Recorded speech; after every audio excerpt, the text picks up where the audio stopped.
나는 전능하신 아버지 하나님 천재 창조주를 믿습니다. 나는 그의 유일하신 아들 우리 주 예수 그리스도를 믿습니다. 그는 성령으로 잉태되어 동정녀 마리에게서 나시고 본디오 빌라도의 고난을 받아 십자가에 못 박혀 죽으시고 장사된 지 사흘 만에 죽은 자 가운데서 다시 살아나셨으며 하늘에 오르시어 전능하신 아버지 하나님 우편에 앉아 계시다가 거기로부터 살아있는 자와 죽은 자를 심판하러 오십니다.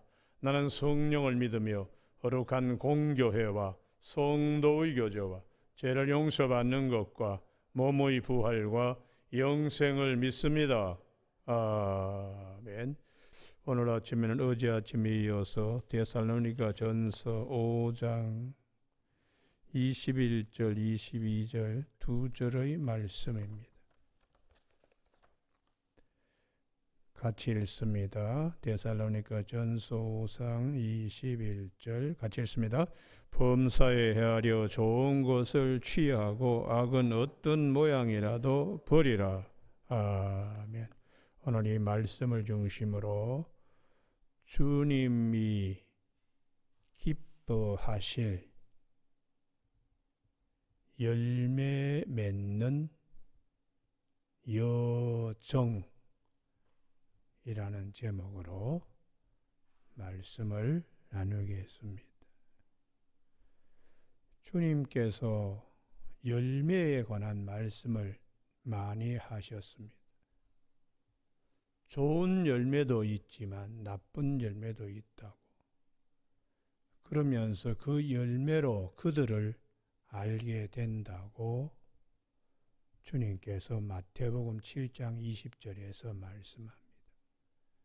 가시떨기 나무에서 포도를 어떻게 기대할 수 있겠는가?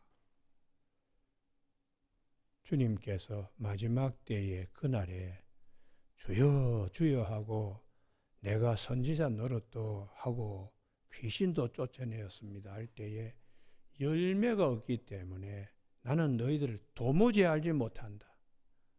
이렇게 주님께서 말씀하셨어요. 그래서 우리가 마가복음 11장에 주님께서 예루살렘에 올라가셔서 시장하실 때에 마가복음 11장 13절에 무화과 나무에 가까이 가서 열매를 찾았습니다. 무성한 무화과 나무에 열매를 찾았는데 때가 아니라고 그렇게 마가복음 11장 13절에서 때가 아니다. 그 때가 아니더라도 주님은 이파리를 찾는 게 아닙니다. 열매를 찾는 것입니다. 우리에게 주님께서 원하시는 것이 뭐냐? 요한복음 15장 열매 맺기 위해서 4절에 내 안에 거하라. 주님 안에 거해야 열매를 맺을 수 있다고 말씀합니다.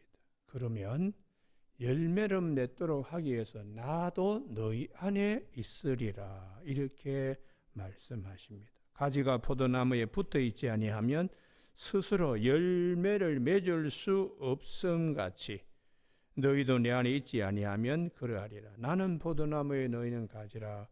그가 내 안에 내가 그 안에 거하면 사람이 열매를 많이 맺나니 나를 떠나서는 너희가 아무것도 할 수 없다.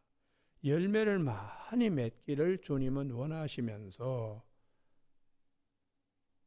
요한복음 15장 11절에 내가 이것을 너희에게 이르면 내 기쁨이 너희 안에 있어 너희 기쁨을 충만하게 하려 하심이라고.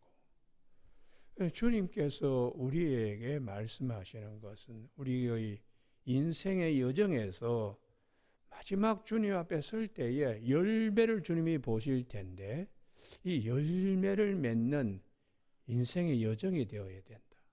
그게 오늘 사도 바울이 똑같은 말씀을 하고 계세요. 범사에 헤아려 좋은 것을 취하고 좋은 것으로 자꾸 열매 맺도록 내 안에 악은 어떤 모양이라도 버리라. 주님께서 싫어하시는 열매는 절대로 맺지 않도록 우리가 노력해야 된다. 이렇게 말씀하고 있습니다. 그래서 구약 성경에 보면 여러 가지 사건들이 있는데 제일 첫 번째에 가인에 대한 하나님께서 열매는 맺지 못할지언정 악한 열매는 맺지 말라고 창세기 4장 7절에서 죄가 네 마음 앞에 와서 엎드리고 있다. 왜요? 살인의 열매를 맺도록 하기 위해서 유혹하는 겁니다. 너는 죄를 다스리라. 그런데 자신을 죄에게 불의의 무기로 가인은 드리고는 살인이라는 아주 비극적인 열매를 맺고 맙니다. 결국은 여호와 앞을 떠나서 에덴 동쪽 롯 땅에 가서 여러 가지 일을 합니다만 하나님이 기뻐하실 열매는 하나도 없습니다. 축성, 애녹성을 쌓는다고 사람을 동원하고 노동력을 착취하면서 성은 쌓았지만 하나님이 기뻐하는 열매는 맺지 못해요. 집안에 가축 치는 자의 조상이 나오고 여러 가지 각종 철을 다루는 기술자 엔지니어들이 배출되고 또 퉁소, 수금 이런 걸 다루는 음악하는 훌륭한 뛰어난 인물이 배출되도록 이 집안은 라멕의 노래처럼 칼잡이의 노래가 있다. 칼잡이. 나를 다치게 하면 소년이라도 당장 죽인다고 하는 이런 걸 사람 죽이는 걸 자랑으로 하는 이런 집안으로 떨어지고 말았다.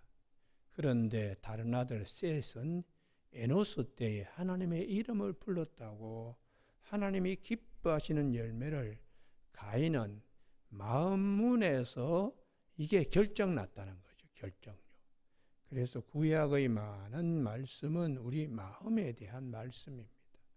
구약의 많은 말씀 절대로 우리 마음 안에 나쁜 열매 맺지 않도록 사건들로 그렇게 말씀하세요. 그래서 우리가 이 창세기 49장에 야곱이 자식들을 불러놓고 하는 기도가 있습니다. 어떻게 자식들 앞에 그렇게 저주를 갖다가 물 붓듯이 붓냐? 그게 이제 우리 마음에 제발 이런 열매는 맺지 않도록 해라.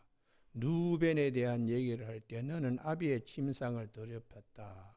너는 맏아들이지만 기력의 시작이고 하나님이 위풍이 당당하게 너에게 많은 것을 줬는데 한순간의 유혹, 아비의 침상을 더럽히는 음욕, 그것으로 열매 맺음으로 다 잃어버렸다고 그렇게 말씀하는 것은 우리가 신약의 사도 바울이 갈라디아 5장 16절 이하의 19절에 육체의 일은 아주 분명합니다. 음행과 이 음행, 이걸 우리 마음에 이거 두는 거 하나님이 싫어한다. 마치 야곱이 루벤의 그것을 아주 치를 떨듯이 싫어하듯이 내 안에 성령님께서 이걸 아주 싫어한다.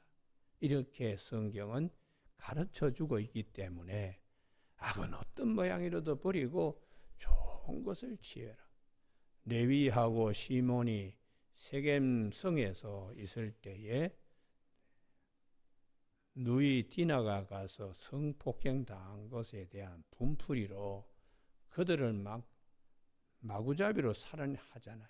할례를 하면은 서로 통혼하겠다고 거짓말을 해놓고 그들이 가장 힘들 때 3일째 가서 칼을 그냥 사람의 목을 따는데, 그래서 야곱이 아유 내 영혼아 이들 가까이 금방 내도 가지 말아라.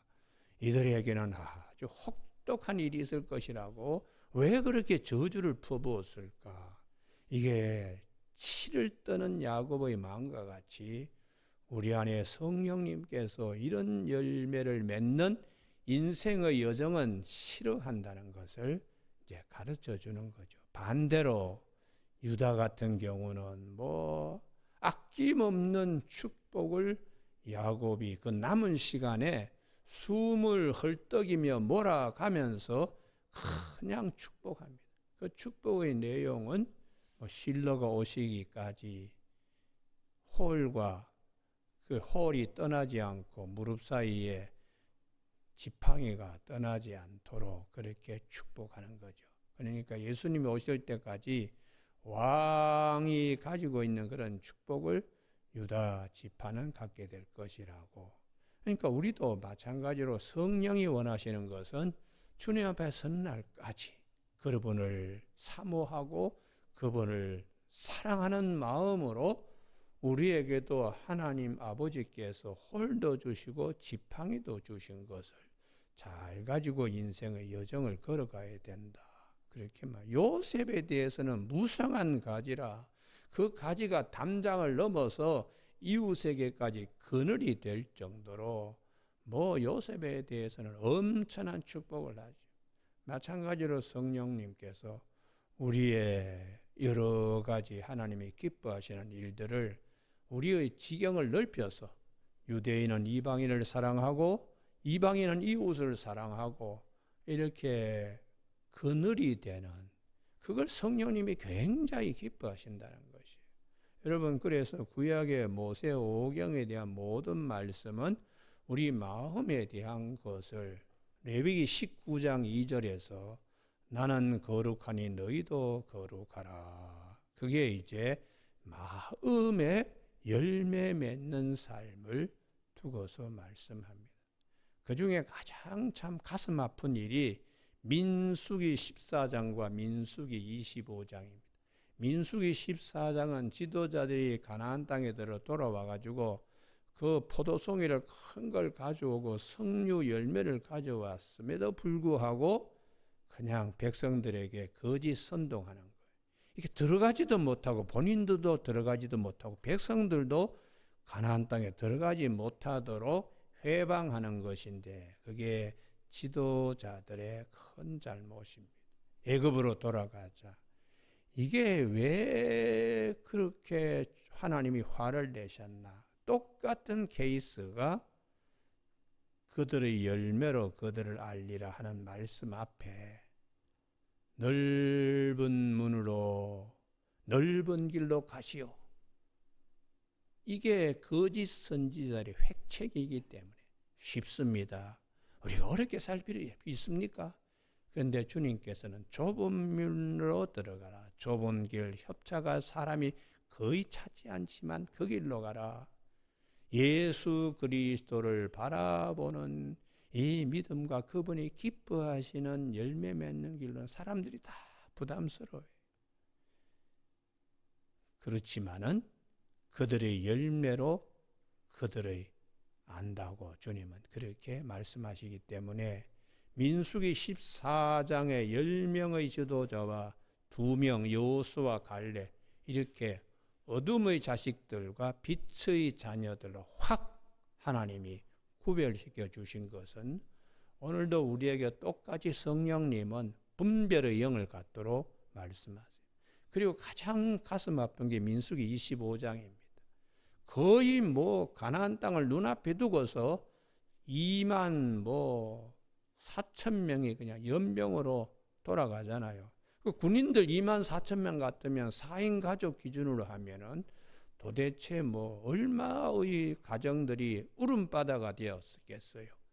그게 이제 미혹당하여 미디안 여인들의 유혹에 가서 마음도 뺏기고 몸도 병들고 그렇게 돌아왔는데 시몬 지파의 우두머리 족장 지도자가 시므리가 고스비라는 여인을 자기 지휘관 숙소에까지 끌고 들어가가지고 막 분탕질할 때에 이 비나스가 창을 들고 가서 한 번에 그냥 남녀를 찔러 죽인 일로 하나님의 마음을 시원케 해드렸다.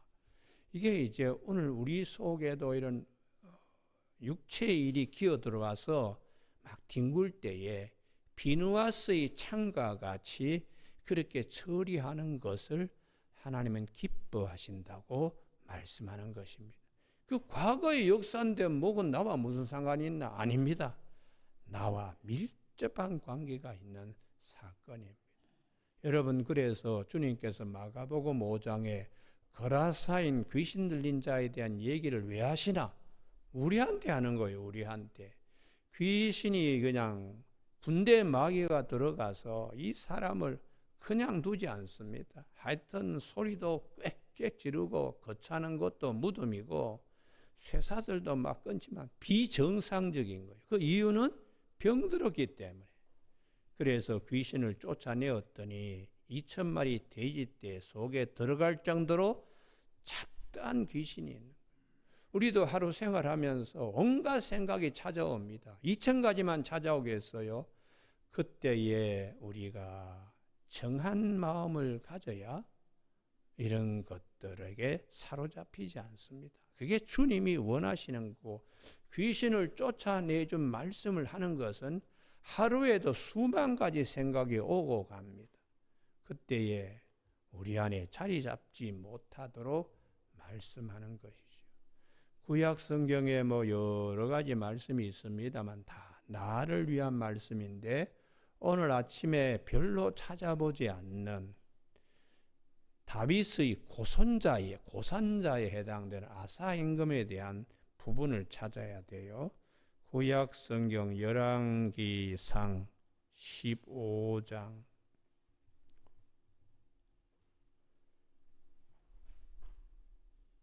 다윗, 솔로몬, 르호보암, 아비암, 그리고 아사. 다윗 임금의 고손자입니다. 이 아사가 15장 9절, 이스라엘의 여로보암 왕 제20년에 아사가 유다 왕이 되어, 아사라는 뜻 자체가 만들다 하는 뜻을 가지고 있어요. 메이커. 그 아사가 41년 동안의 임금의 제위에 있었는데 11절, 아사가 그 조상 다윗과 같이, 여기 다윗이 항상 기준이요. 그럼 다윗은 어떻게 했는가? 4절, 5절, 15장 4절, 5절. 다윗이 하나님 여호와께 다윗을 위하여 예루살렘에서 그에게 등불을 주시되 그의 아들을 세워 뒤를 잇게 하시고 예루살렘에 견고하게 하셨으니, 5절 같이 읽습니다. 이는 다윗이 햇사람 우리아의 일 외에는 평생의 여호와 보시기에 정직하게 행하고 자기에게 명령하신 모든 어기지 아니하였습니다. 할렐루야. 모든 사람이 다 죄를 범하기 때문에 다윗도 흠이 있습니다.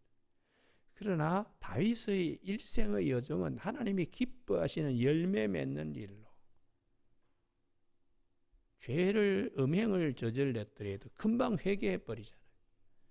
그래서 그런 다윗이 기준점인데, 그걸 이어받은 고손자 아사는 11절, 아사가 그의 조상 다윗과 같이 여호와 보시기에 정직하게 행하여 남색 우상, 13절, 아세라 상 만들었다고 태후의 위를 피하였다.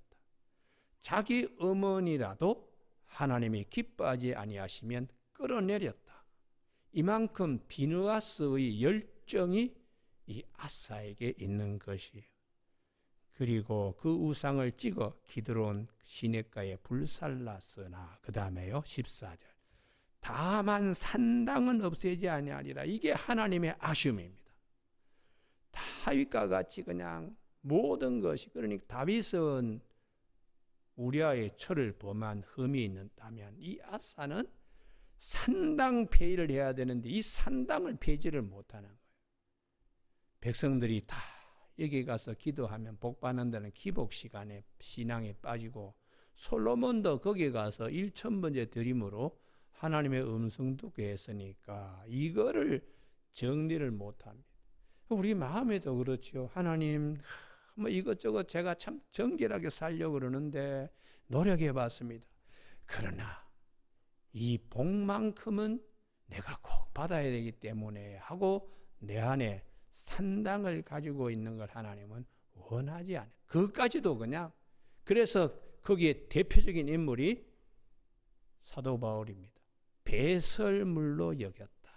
아무리 소중한 것도 예수 외에는 다 버릴 수 있었다. 심지어 내 목숨까지도 그렇게 사도 바울은 그래서 주를 기쁘시게 할 것이 무엇인가? 이게 사도 바울의 인생의 여정의 가장 중요한 포인트입니다. 너희 몸을 하나님이 기뻐하시는 거룩한 산 제물로 드리라. 마음을 새롭게 하여 변화를 받아 하나님의 선하시고 기뻐하시는 일을 분별하도록 하라. 하나님이 기뻐하시는 일에 초점이 있는 것입니다. 그러면 이러한 산당을 누가 해결했는가? 열왕기하입니다. 18장 4절입니다. 히스기야입니다. 히스기야. 열왕기하 18장 4절 592면 아사가 어머니 폐위까지 했던 아사가 산당은 제거하지 못했는데 히스기야는 4절 그가 여러 산당을 제거하며 그 다음에 주상을 깨뜨리고 아세라 목상을 찍으며 그 다음에 아무도 할 수 없는 모세가 만들었던 놋뱀을 이스라엘 자손이 이때까지 향하여 분향함으로 그것을 부수고 느후스탄이라고 쇠조각, 놋조각이라고 하며 그걸 다 끌어내린 거예요. 그래서 5절의 말씀 다 같이 합독하십니다. 시작. 히스기야가 이스라엘 하나님 여호와를 의지하였는데 그의 전후 유다 여러 왕 중에 그러한 자가 없었으니 할렐루야. 이게 평가입니다. 평가. 아무도 하지 못하는 산당 그리고 모세의 놋뱀까지도 다 우상이라면 다 끌어내리는. 그래서 하나님께서 산헤립이 예루살렘을 포위하고 항복하라고 할 때 하나님이 대신 싸워 주셔서 18만 5천 명 아수르 군대의 혼을 다 뽑아가고 그가 병들어 죽게 되었을 때에 아무에게도 하지 않은 해 그림자 10도 뒤로 물러나게까지 하나님이 하신 거예요. 그러니까 사람이 심은 대로 거두게 되는 겁니다. 거두게 돼요. 오늘 아침 우리 마음에 하나님이 정말 기뻐하시는 것에 비나스와 같이 주저없이 창을 뽑아가지고 내리찍는 산당 아사도 다윗의 고손자인 아사도 하지 못한 일을 히스기야가 한 것이에요. 여러분 그래서 우리 이 말씀에 열매 맺는 일이라면 주님이 기뻐하실 열매 맺는 일이라면 이런 결단들이 필요합니다. 결단들이요. 미직미직하다가 아사가 산당 하나 처리하지 못하니까 그게 새끼에 새끼를 쳐서 4절에 산당들이 되어버려. 산당들.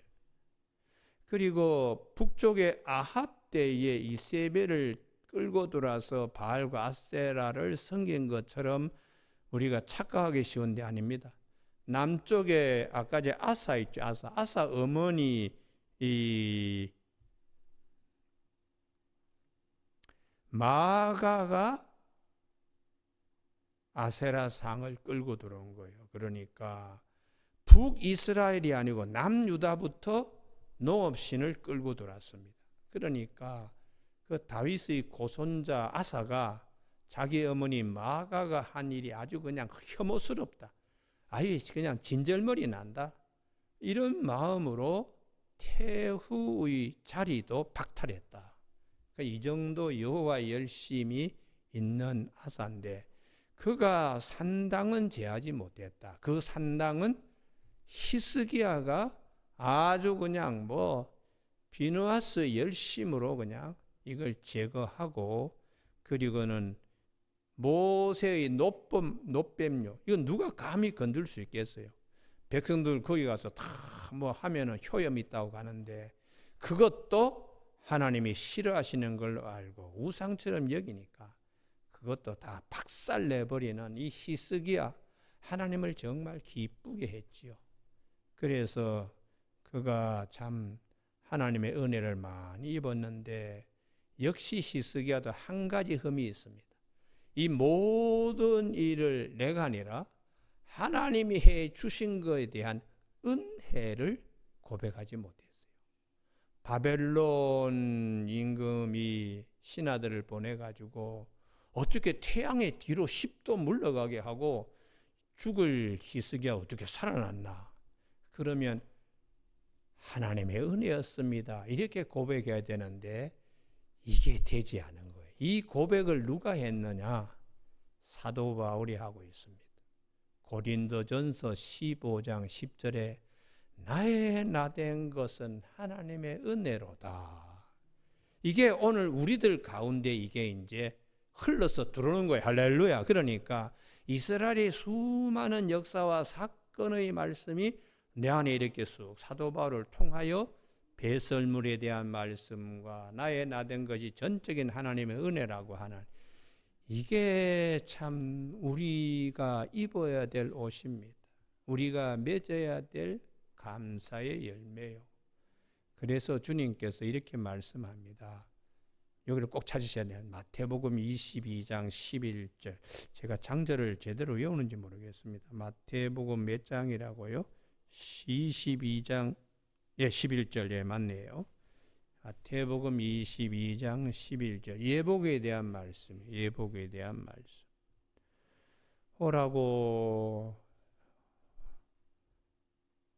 혼인잔치에 초청했더니 이 핑계 저 핑계 다 대고 보냈던 종들을 죽이기까지 하고, 그래서 임금이 노해서 군대 보내서 그 동네는 아예 그냥 불살라 버리고 네 거리에 나가서 혼인잔치 초청하는데 10절, 마태복음 22장 10절, 종들이 길에 나가, 주목해야 됩니다. 악한 자나 선한 자 만나는 대로 모두 데려오니 혼인잔치에 손님이 가득한지라. 그 다음에 11절 같이 읽습니다. 시작. 임금이 손님들을 보러 들어올새 거기서 예복을 입지 않는 한 사람을 보고, 여기 중요한 게 예복입니다. 악한 자나 선한 자나 예복을 입어요. 예복은 궁궐에서 나누어 주는 옷이지 자기가 시중에서 사거나 만들어 입는 옷이 아닙니다. 전적인 은혜의 옷이죠. 선한 일을 하든 악한 일을 하든 임금 앞에 전적인 은혜의 옷을 입어야 될 것을 주님이 말씀하셨어요. 그래서 이것이 그리스도로 옷 입고 하는 로마서 13장 그리스도로 옷 입고 하는 말씀이 있는데요. 로마서 13장 14절. 오직 주 예수 그리스도로 옷 입고 정욕을 위하여 육신의 일을 도모하지 말라. 그리스도의 옷은 뭡니까? 은혜죠, 은혜요. 나의 나된 것은 주님의 은혜밖에 없습니다. 그래서 오늘 아침에 사도 바울이 이렇게 주님이 기뻐하실 열매와 싫어하신 열매를 아예 구분하면서 교회에 수없이 가르쳐주고 있습니다. 제발 이런 열매를 맺지 말라. 그러면서 사도 바울이 갈라디아서 5장 16절에 성령을 쫓아 행하라. 육체의 소욕을 이루지 않는다. 성령의 인도하신 바가 되면 성령의 열매 맺는다. 사랑과 희락과 평과 오래 참음과 자비와 양선하고 갈라디아서 5장 22절에 있어요. 육체의 열매 맺으면 안 된다. 19절. 음행, 더러운 것, 호색, 우상 숭배, 주술, 원수 맺는 분쟁, 시기, 분냄, 당 짓는 것, 분열 이단 뭐 등등등 군대 마개와 같이 우리 안에 자꾸 들어 자리 잡는 이런 일들, 그리스도로 옷 입고 성령의 열매를 맺어야 된다. 이 말씀을 사도 바울이 수없이 합니다. 여러분 고린도전서 3장 16절에 너희가 하나님의 성전인 것 같고 하나님의 성령이 너희 안에 거하는 걸 알지 못하냐. 그 다음 말씀요. 17절이 레위기 19장 2절의 말씀을 반복하고 있어요. 고린도전서 3장 17절에 누구든지 하나님의 성전을 더럽히면 하나님이 그 사람을 멸하시리라. 하나님의 성전은 거룩하니 너희도 그러하니라. 할렐루야. 예. 우리가 하나님의 성전인 것과 하나님의 성령이 우리 안에 거하시면 성령의 열매를 맺어야 된다. 값으로 산 것이 되었으니 이제는 너희 것이 아니라 주님의 것이기 되기 때문에, 그래서 오늘 아침 시간이 많이 갔습니다. 한 곳만 잠고 설교 끝나겠습니다. 느헤미야 13장입니다. 느헤미야가 예루살렘 성벽을 재건하고 잠시 아닥사스당 왕이 호출해서 잠시 자리를 비운 사이에 어떤 불상사가 일어났나. 느헤미야 13장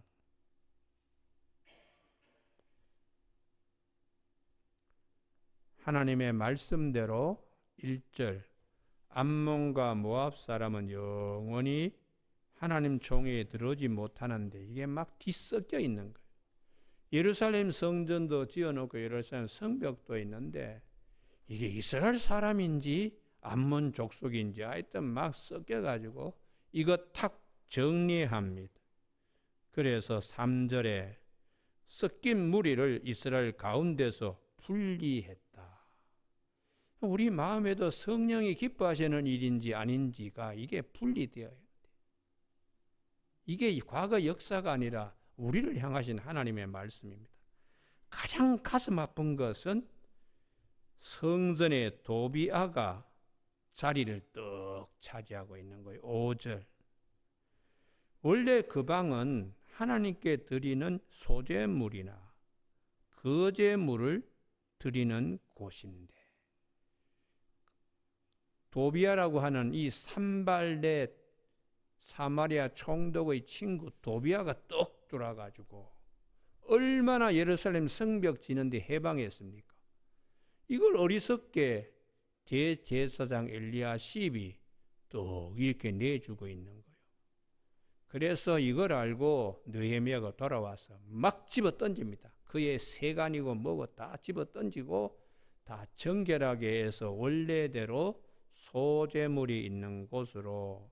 그래서 여러분 13장 8절 내가 심히 근심하여 도비아의 세간을 그 방 밖으로 다 내 던지고, 이 부분이 비느하스의 열심과 같이 하나님께서 이런 마음을 원하시는 거예요. 그래서 마가복음 11장에 열매를 찾으시는데 잎사귀가 무성한 것처럼 그냥 그 성전에도 이와 같은 청소가 필요합니다. 그래서 오늘 이 사건은 우리를 향한 말씀이에요. 우리를 향한 말씀입니다. 심지어 15절 이하에 안식일에도 서로 막 장사하는 거예요. 음을 좀 펴놓고 뭐 그냥. 그래서 일체 못하게 그렇게 했습니다. 우리 안에도 하나님이 기뻐하시는 일이 아닌지 시간적으로 이게 정말 하나님이 기뻐하실 시간인가, 이걸 잘 가늠해 볼 수 있는 분별이 있도록 말씀하시는 것이죠. 왜 그러면은 대제사장 엘리야십이 그 도비아를 어떻게 방을 그렇게 내줄 수 있나? 그게 13장 28절입니다. 13장 28절에 대제사장 엘리야십의 손자가 산발렛의 사이가 되었으니까 이 산발렛의 친구 도비아에게 성전을 또 내줬다는 거예요. 이게 대제사장 엘리야십의 큰 결함이다. 그러니까 하나님이 기뻐하시지 아니하는 일은 하지 말아야 됩니다. 이방인과 혼인 통혼하지 마라 이렇게 말씀하시고 고린도 후서 6장 14절에 믿지 않는 자와 함께 멍에를 매지 마라. 왜 그 말씀하시냐면 이거 보십시오. 느헤미야 때 그렇게 죽도록 예루살렘 성벽을 건설해 놓고 성전도 딱 이렇게 해놨는데 잠깐 느헤미야가 자리를 비운 사이에 이런 일들이 막 생긴 거예요. 그래서 항상 내 안에 예수님께서 계시고 성령님께서 늘 거하셔야 우리가 이러한 것들로 채워지지 않습니다. 그래서 귀신 쫓아냈더니 집이 비고 청소되어서 비어 있어. 그래서 귀신이 나갔다가 더 그냥 친구들까지 데리고 들어와서 악한 게 되었다고 주님이 마태복음 12장에서 말씀하신 거죠. 우리 마음 관리가 그만큼 중요하다는 것을 성경은 말씀해 주고 있어요. 오늘 아침에 하나님이 기뻐하실 일이 무엇인가 열심히 열매 맺어서 사랑과 희락과 평과 오래 참음과 온유와 양선 충성 절제 이걸 사도 바울은 신령한 성품입니다. 마음에 숨은 사람들이 머리에 단장하고 아름다운 옷을 입고 금을 차는 외모로 하지 말고 우리 마음에 숨은 사람을 예쁜 열매 맺는 자들로 살아가십시오. 이렇게 부탁하는데 이 말씀을 우리가 마음에 잘 새기는 아침이 되기를 주님의 이름으로 축복합니다. 기도하시겠습니다. 하나님 아버지, 성경의 모든 말씀은 나를 향하여 하시는 말씀입니다. 이 말씀을 마음에 잘 새겨서 악은 어떤 모양이라도 버리고 좋은 것들을 취하여 열매 맺는 분별력 있는 남은 삶이 될 수 있도록 도와주시길 원하옵고 예수님 이름으로 기도드립니다. 아멘. 하늘에 계신 우리 아버지, 아버지의 이름을 거룩하게 하시며 아버지의 나라가 오게 하시며 아버지의 뜻이 하늘에서와 같이 땅에서도 이루어지게 하소서. 오늘 우리에게 이루할 양식을 주시고 우리가 우리에게 잘못한 사람을 용서하여 준 것 같이 우리 죄를 용서하여 주시고 우리를 시험에 빠지지 않게 하시고 악에서 구하소서. 나라와 권능과 영광이 영원히 아버지의 것입니다. 아멘.